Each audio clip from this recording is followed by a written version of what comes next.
രാവിലെ എഴുന്നേറ്റതും ആകാശത്തിന് ഭയങ്കര ചന്താന്നും പറഞ്ഞു കുറെ നേരം അതിന്റെ ചന്തവും നോക്കി നിന്നേ. പിന്നെ ഞങ്ങൾ നോക്കുമ്പോ ദേ മത്തന്റെ വള്ളികളൊക്കെ വഴിമുട്ടി എങ്ങട്ടാ പോകേണ്ടതെന്ന് അറിയാതിരിക്കുന്നുണ്ട്. എന്നാ പിന്നെ അതിനൊരു പരിഹാരം കാണണമെന്ന് കരുതി വീട്ടിലുണ്ടായിരുന്ന കയറെല്ലാം വലിച്ചു പെറുക്കി ഞങ്ങൾ പുതിയ പന്തൽ കെട്ടാൻ ഇറങ്ങിയിട്ടുണ്ട്. മുന്നേ നമ്മളൊരു പന്തലൊക്കെ കെട്ടി അതിൽ നിന്ന് കുറെ കുമ്പളങ്ങയും പയറും ഒക്കെ നട്ടുണ്ടാക്കിയതായിരുന്നു.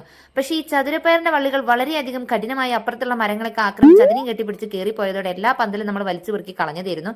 ഇത് പുതിയ പന്തൽ തിരുമ്പണ അവിടെയാണ് നമ്മൾ കെട്ടി ഉണ്ടാക്കുന്നത്. അതൊക്കെ കഴിഞ്ഞ് ബ്രേക്ക്ഫാസ്റ്റ് ഒക്കെ കഴിച്ചിട്ട് ഞങ്ങൾ നേരെ ഷൂട്ടിങ്ങിന് ഇറങ്ങി. ഞങ്ങൾ പുതിയ സ്കിറ്റിന്റെ ഒരു ഷൂട്ട് ചെയ്തുകൊണ്ട് നിൽക്കായിരുന്നു. നൗറാനോട് ഞാനൊരു തീവ്രവാദിന്റെ വേഷം കെട്ടി വരാൻ പറഞ്ഞപ്പോൾ വെള്ളപ്പൂച്ചന്റെ വേഷം കെട്ടി വന്നിരിക്കണേ എന്തോ ഒരു കഷ്ടമാണ്. ഇന്നത്തെ താരം ശരിക്കും നമ്മളെ നവീതായിരുന്നു. ഓന് പഴയ സ്കിറ്റിലോട്ട് തിരിച്ചു വീണ്ടും വന്നിരിക്കുകയാണ്. അങ്ങനെ പിന്നെ ഉച്ചയ്ക്ക് ലഞ്ചൊക്കെ കഴിച്ചൊന്ന് കിടന്നുറങ്ങി നീച്ചപ്പോഴേക്കും നല്ല രസമുണ്ടായിരുന്നു ഈവനിങ് കാണാനായിട്ട്.